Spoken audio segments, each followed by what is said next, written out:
It's Brackenland. Babe killer. What did you say? Soon they will not even remember what it was that began the war in the first place. Yeah. But it's easy enough. They usurped my throne. That's just one answer. Oh.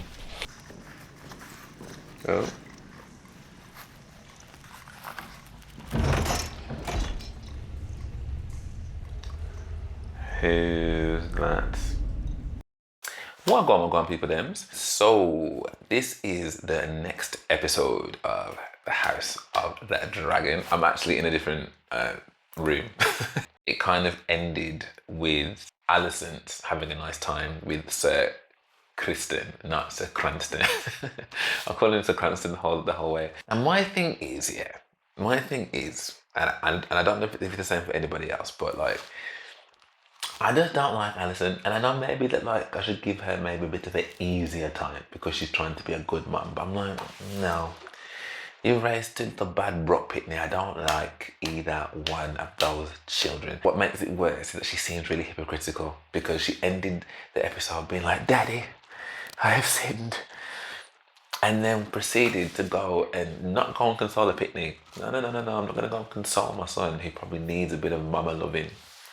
Instead, I'm going to go and jump on Sir Criston with the same said sin that I said that I felt bad for. So I just don't really, I just keep thinking, how is Rhaenyra, how is she going to pull this back? Just how? Because it just seems nigh on impossible at this point. I will never get tired of this theme tune. Okay, so this is changing every episode. It's Brackenland. Babe killer. What did you say?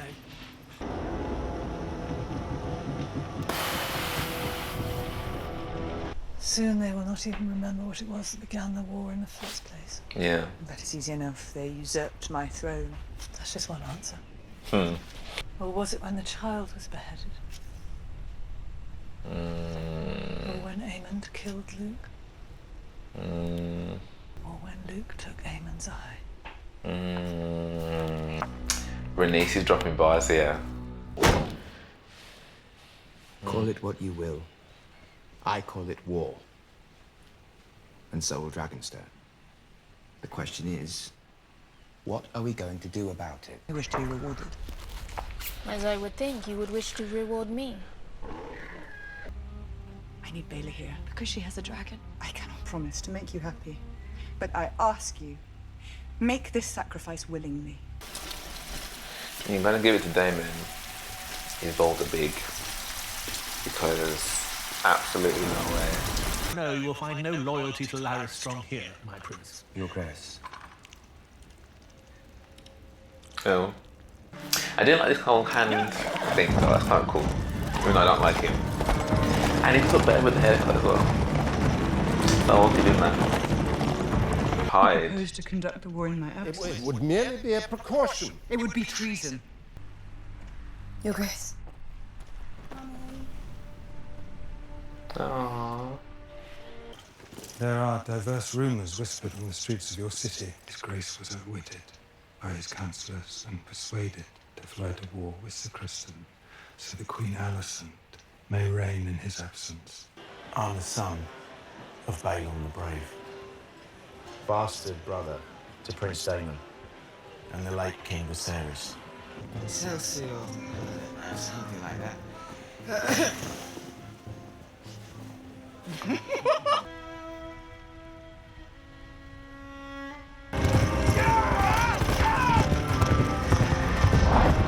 Oh my gosh, they are quick. We can tarry no longer. The time for action is surely now. Oh.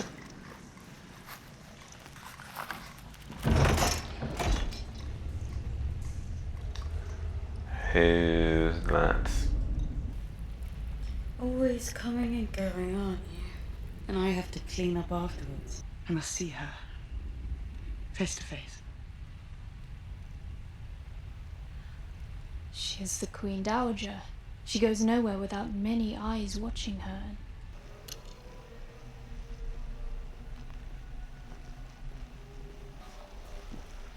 Oh my gosh.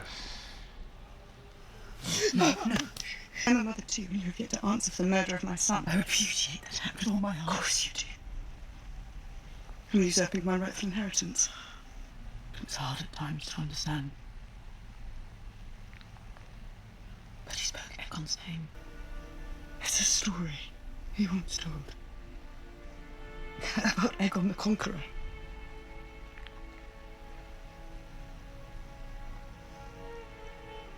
The Conqueror. So she's got it wrong. It's too late, Rhaenyra. Alicent.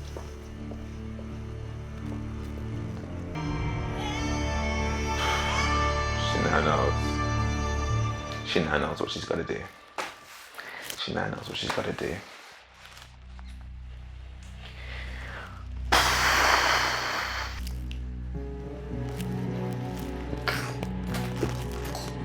This is the only reason that I thought, yeah,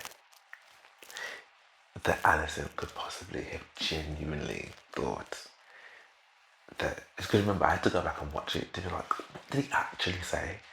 Because why would she believe so steadfastly that he changed his mind? Unless he said something else in those moments that we didn't hear. But I was like, he definitely thought, well, he thought he was talking to Rhaenyra, which is why he was telling that story, because he was all confused and whatever. Didn't I start this episode by saying that I never liked Alicent? Isn't that what I said? Is that not what I said? That I never liked. Listen, Rhaenyra now needs to go down here and burn up the whole place. She needs to go and just burn up the whole place. Livid, absolutely livid. She has set all this by letting him sit on her throne, yeah, and then having to then go and send out her sons. None of this would have happened had she not done that. None of this. But she's kind of right. It's too late. It's too late. It wouldn't be too late if she did something about it, but the thing is, she's got no real power. She can't control Aegon. She can't control Aemond. They will never accept Rhaenyra. And particularly that Viserys is gonna, they're never gonna accept it. So war is coming. And it will be bloody. And it will burn. And I think a lot of people are gonna burn, but you know what, I rate Rhaenyra so much, yeah, for donning that Sister of the Seven outfit. Because that outfit only reminds me of that one that was really cruel to Cersei back in the day. They used to beat her down, you know, that one, that big strong one. So I had to don that outfit, yeah, and actually it makes it really like, considering these armies are so big and these kingdoms are so powerful. This is twice either side has been penetrated very simply. That whole scene was amazing. The look on Alicent's face, the actual interaction between the two of them, like, mate, we don't need to do this. We don't need to do this. We used to sit right here, me and you. And then even when she realised she'd done wrong, it's too late. Anyway, right, Rhaenyra.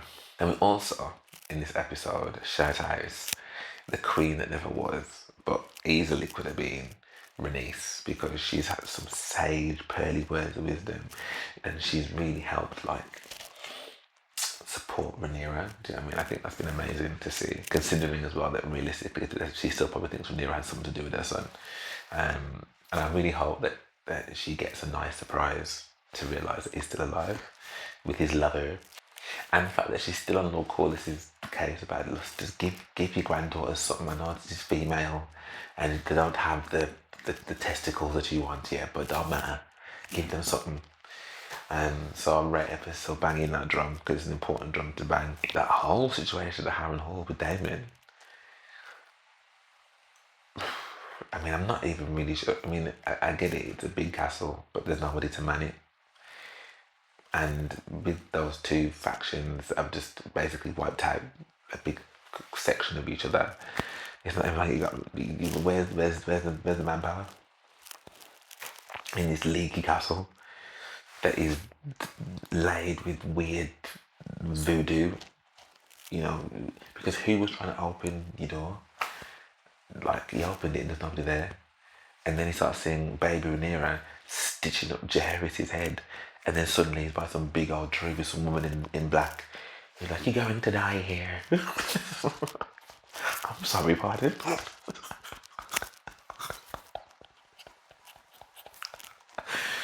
That was weird. That was very, very weird.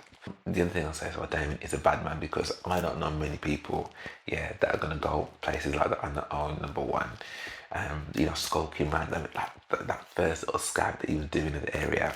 I'm not doing it. So that was interesting and, like, again, courageous to a degree. And then the fact that when the door was being moved and whatever, and he still went out there, just him one, no armor, no dragon, like just me and my sword. Fam, I would have not opened that door for love nor money. No. So the fact he did that, I do rate the fact that he's got some big bowels there. But it's just not that likable. Like, although that scene with Rhaenyra and Jaehaerys and him actually getting emotional about it, I don't think I've actually seen him be emotional about anything yet. Like, genuinely. You know, like, he wanted to marry Rhaenyra, yes, but like actual remorse for something.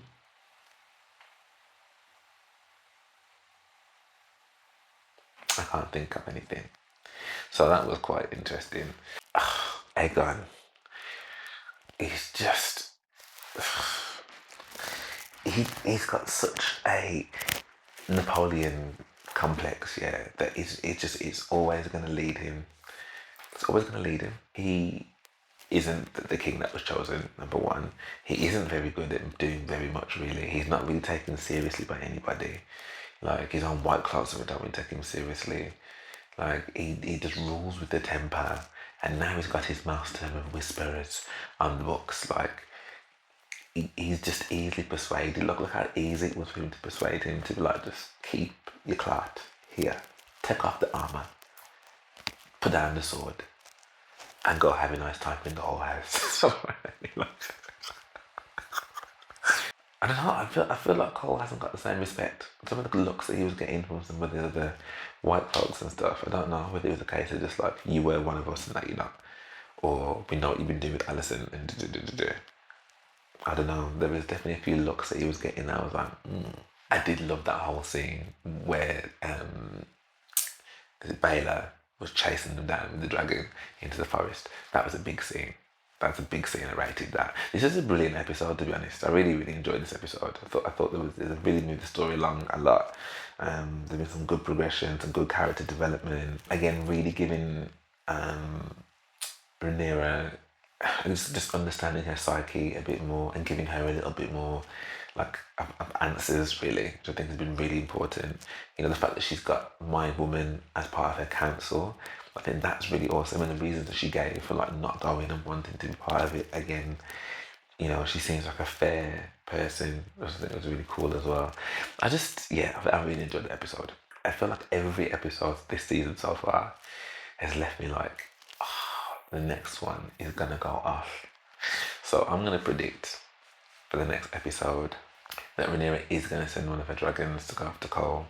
But I do think that Alicent is going to think about this, and I think at some point she is going to admit it.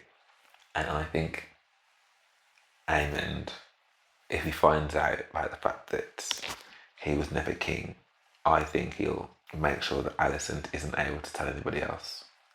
Want to silence her, get rid of her gun, and then it'll be him against, I don't know, maybe that's a bit far-fetched. Maybe he wouldn't kill his mum. Maybe he's not capable of matricide. I don't know. I won't put anything past him at this point. What a show, man. What an absolute show. Anyway, I'd love to know what you guys thought of this. Please let me know in the comments below. If you did enjoy this, and yeah, drop me a like and subscribe. That'd be amazing. By the way, I'm whispering because everyone is asleep, so I'm trying not to wake them up with my big, loud, booming voice. And if you are following me on Patreon as well, or you want to head over to Patreon, that'd be a great way to help support the channel, and you get to watch the full reactions with me as well, and obviously all the commentary too. So yeah, if you are enjoying my reactions, I'll see you there. But for now, thank you so much for watching, and I hope to see you on the next one.